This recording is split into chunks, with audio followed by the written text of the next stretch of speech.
శ్రీమాత్రే నమ. జయ గురు దత్తాత్రేయ నమ. ఈ వీడియోలో మనం సింహరాశి వారికి ఏప్రిల్ 19వ తారీఖు నుంచి 25వ తారీఖు మధ్యలో జరగబోయే వార ఫలాలు పరిశీలించినప్పుడు సింహరాశి వారికి గత కొద్ది కాలంగా ఉన్నటువంటి చాలా ఇబ్బందులు, ఆర్థిక సమస్యల నుంచి ఈ వారం నుంచి వాటి నుంచి బయటపడే అవకాశం ఉంది. ప్రధానంగా ఈ రాశి వారికి ఈ ఆదివారం నుంచి శుక్రుడు దశమ స్థాన ప్రవేశం జరిగింది. అంటే తృతీయ దశమాధిపతిగా శుక్రుడు స్వక్షేత్రంలోకి రావడం వల్ల మాలవ్య మహాపురుష యోగం అనే పంచమహాపురుష యోగం ఈ సింహరాశి వారికి సుమారుగా ఈ రోజు నుంచి ఒక 20 రోజుల పాటు ఉండే అవకాశం ఉంది. దానివల్ల వృత్తిలో చాలా ధైర్యంగా నిర్ణయాలు తీసుకుంటారు. కొన్ని ముఖ్యమైనటువంటి మార్పులు మీ యొక్క వృత్తి వ్యాపారాల్లో చేయడం వల్ల చాలా కాలంగా ఒడిదుడుకులుగా ఉన్నటువంటి మీ పరిస్థితి, మీ యొక్క వ్యాపార విషయాలు ఒక గాడిలోకి రావడం జరుగుతూ ఉంటుంది. కొంతమంది మీకు అనుకూలంగా సహకరించడంతో గతంలో కన్నా మీ యొక్క వ్యాపారం కానీ వృత్తి కానీ అభివృద్ధి చెందే అవకాశం ఉంది. ఇక ప్రధానంగా లాభస్థానంలో ఉన్నటువంటి గురుగ్రహం అష్టమ స్థానంలో ఉన్నటువంటి బుధగ్రహంతో పరివర్తన చెందిన కారణంగా ఆగిపోయినటువంటి ఫండ్స్ రిలీజ్ అవ్వడం జరుగుతూ ఉంటుంది. అది బ్యాంకుల ద్వారా అవ్వచ్చు, రుణ ప్రయత్నాలు ఫలించవచ్చు, లేదంటే మీకు రావాల్సిన ధనం ఒక ఇన్సూరెన్స్ ద్వారానో చిట్ ఫండ్స్ ద్వారానో ఏదో కారణం వల్ల మనీ ఫ్లో కూడా రావడం జరుగుతుంటుంది. అలాగే 1-2 మార్గాల ద్వారా మీకు ఆదాయం రావడం వల్ల గతంలో ఆగిపోయినటువంటి పనులు తిరిగి పునఃప్రారంభం అవడం జరుగుతూ ఉంటుంది. అంటే ఓవరాల్గా దశమ స్థానంలో శుక్రగ్రహ ప్రవేశంతో వృత్తిలో ఉన్నటువంటి ఇబ్బందులు తొలుగుతాయి. లాభస్థానం అష్టమ స్థానం మధ్య ఏర్పడిన పరివర్తన కారణంగా ఫండ్స్ రిలీజ్ అవుతాయి. అలాగే ఏంటంటే అధికారులు సహకరిస్తారు. కొంతమంది మిత్రుల సహకారంతో మీ వృత్తిని కంటిన్యూగా ముందుకు తీసుకెళ్లే ప్రయత్నం చేస్తారు. కొన్ని కొత్త ప్రయత్నాలు కూడా ఈ సమయంలో ఫలించే అవకాశం ఉంది. అలాగే కొంతవరకు గతంలో దూరమైనటువంటి మిత్రులు కానీ బంధువులు కానీ తిరిగి మీకు సహకరించి మీ యొక్క అభివృద్ధికి కారణం అవడం జరుగుతూ ఉంటుంది.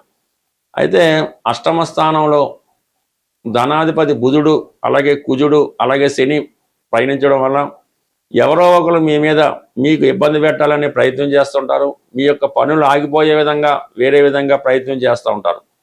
సో ఏదైనా మీరు పనులు జరగవలసి ఉన్నప్పుడు చాకచక్యంగా నైపుణ్యంతో లౌక్యంగా వెళ్ళాలి తప్ప ఏమాత్రం తొందరపడినా ఏమాత్రం దుడుకుగా ప్రవర్తించినా మీకు ఇబ్బంది కలిగే అవకాశం ఉంది. అటువంటి అవకాశం కోసం ఎదురు చూస్తూ కొంతమంది మీకు ఇబ్బంది పెట్టాలనే చూస్తూ ఉంటారు. కాబట్టి మనకు సంబంధం లేని విషయాల్లో చాలా వరకు దూరంగానే ఉండడం మంచిది. ఎవరైతే మనకి ఇబ్బంది పెడుతున్నారో వారిని దూరం పెట్టడమే మంచిది తప్ప వారిని చేర్చుకొని వారిని బాగు చేసే ప్రయత్నం చేయడం కన్నా కొత్త వారిని తెచ్చుకొని మీ యొక్క ప్రయత్నాలు వ్యాపారాలు ముందుకు తీసుకెళ్ళడం చాలా వరకు మంచిది.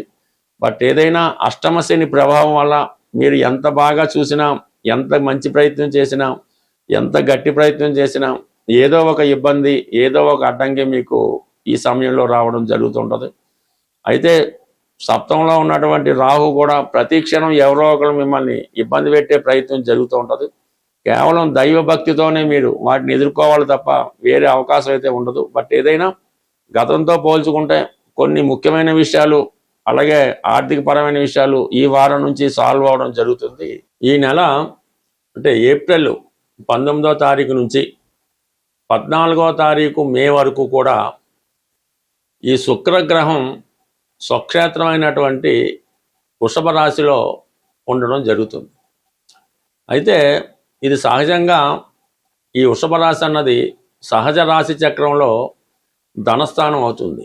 ఆ ధనస్థానంలో ధనాధిపతి ఉన్నప్పుడు ఆర్థిక పరంగా ఎవరికైనా సరే, ఏ లగ్నం వారికైనా ఏ రాశి వారికైనా శుక్రుడు స్వక్షేత్రంలో ఉన్నప్పుడు ధన సంపాదన విషయంలో చాలా అనుకూలమైన పరిస్థితులు ఎదురవుతుంటాయి.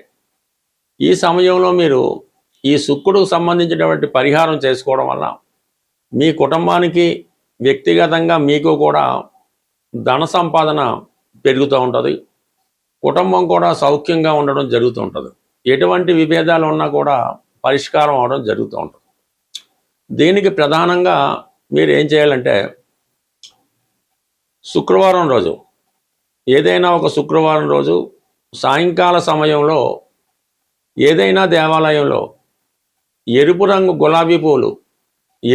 గులాబీ పూలు ఒక 6 మంచివి చాలా ఫ్రెష్గా ఉన్నవి ఆ దేవాలయంలో సమర్పించవలసి ఉంటుంది.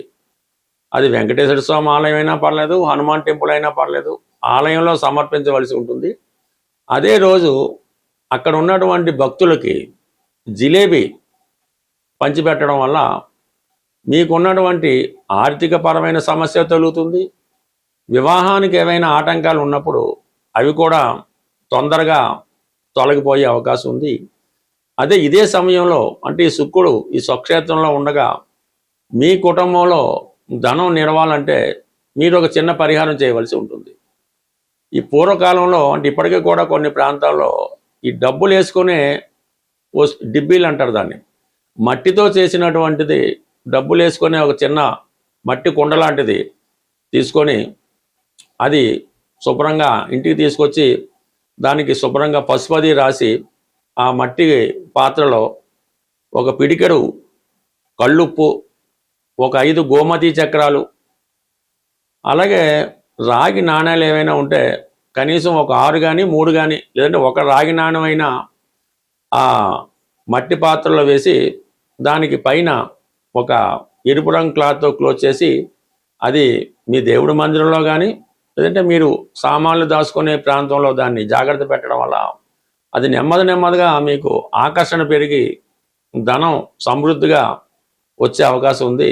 బట్ ఏదైనా ఈ శుక్రగ్రహం బలంగా ఉన్నప్పుడు మీరు ఒక 18 రోజులు కానీ 41 రోజులు కానీ ఒకే సమయంలో పర్టికులర్గా మీకు ఏ టైం కుడితే ఆ టైంలో మరి కనకదార స్తోత్రాన్ని పారాయణ చేయడం వల్ల కానీ వినడం వల్ల కానీ మీకు ఆర్థిక పరంగా చాలా అనుకూలమైన పరిస్థితులు ఎదురవుతూ ఉంటాయి.